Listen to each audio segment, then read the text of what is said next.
the idyllic facade of a family home, a quiet street in Plantation, Florida. March 26, 2025, a day that began like any other, but would end in unimaginable horror. The victims, Sarah Ashley Gamma, a loving mother, and Ethan Aponte, her innocent 2-year-old son. Their lives brutally extinguished, leaving behind a trail of shattered dreams and unbearable grief. The Gamma family was known for their warmth, their laughter echoing through the neighborhood.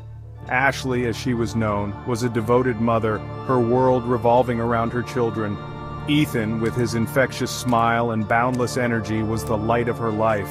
Their bond, unbreakable, built on a foundation of unconditional love.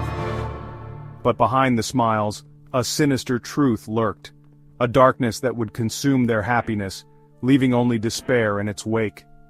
The perpetrator, Giancarlo Aponte, Ashley's husband and Ethan's father, a man who had pledged to love and protect them. The community, reeling from the shock, struggled to comprehend the enormity of the loss. How could such a tragedy befall a family that seemed so happy, so full of life? The answer, buried beneath layers of deceit and despair, lay in the unraveling mind of a man pushed to the edge. Unbeknownst to Ashley, Giancarlo Aponte had been living a double life. Behind his military bearing and charming demeanor, a web of infidelity had begun to spin. Text messages, discovered later, would reveal his betrayal, each word a dagger piercing Ashley's heart. Confrontation, anger, pain.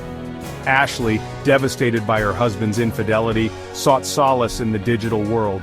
Her phone, a testament to her shattered world, revealed a frantic search for answers, for escape. Divorce lawyers, police reports, online 911 calls, each click a desperate attempt to regain control. The weight of Jean's betrayal pressed down on Ashley. The life they had built together, the promises they had whispered, now felt like cruel illusions.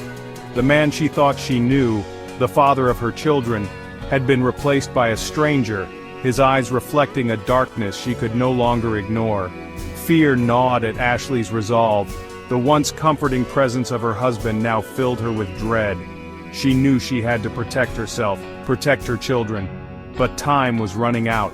The monster lurking in the shadows was about to be unleashed. The morning of March 26th dawned like any other, the sun casting long shadows across the manicured lawns of Plantation. But inside the Aponte home, a storm was brewing. Home security cameras captured the final moments of normalcy, a family breakfast, Ethan's infectious laughter, a chilling glimpse of the calm before the storm.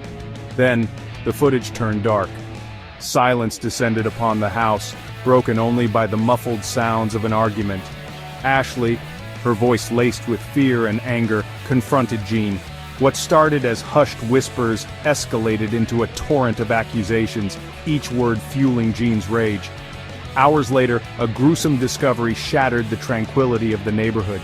Ashley's parents, their hearts heavy with a sense of foreboding, arrived at the house to find their worst nightmare realized. Ashley lay lifeless on the kitchen floor, her body marred by multiple stab wounds. The blood-soaked rug, a testament to the savage attack. Panic-stricken, they searched for Ethan, their precious grandson. Their frantic calls went unanswered, each tick of the clock amplifying their terror. Then, their worst fears were confirmed. Ethan's tiny body lay floating in the pool, his innocence lost in the depths of unimaginable cruelty. The horror of the crime sent shockwaves through the community. Neighbors, friends, and strangers alike struggled to comprehend the depths of Giancarlo Aponte's depravity. How could a man sworn to protect his family inflict such unimaginable pain? The evidence, overwhelming and undeniable, painted a grim picture of a premeditated act. 2 blood-covered kitchen knives lay discarded near Ashley's body. Jean, found unconscious in the master bedroom, had attempted suicide by drug overdose, a final act of cowardice in the face of his monstrous crimes. Charged with 2 counts of premeditated first-degree murder, Giancarlo Aponte awaits trial, his fate hanging in the balance. His military service, his struggles with PTSD, while tragic, offer no justification for the brutal murders of his wife and son. The Gamma family, forever scarred by the tragedy, clings to the memories of their beloved Ashley and Ethan. Their fight for justice, for some semblance of closure, continues. The lasting impact of this horrific crime, a stark reminder of the darkness that can lurk beneath the surface, will forever haunt the community of Plantation, Florida.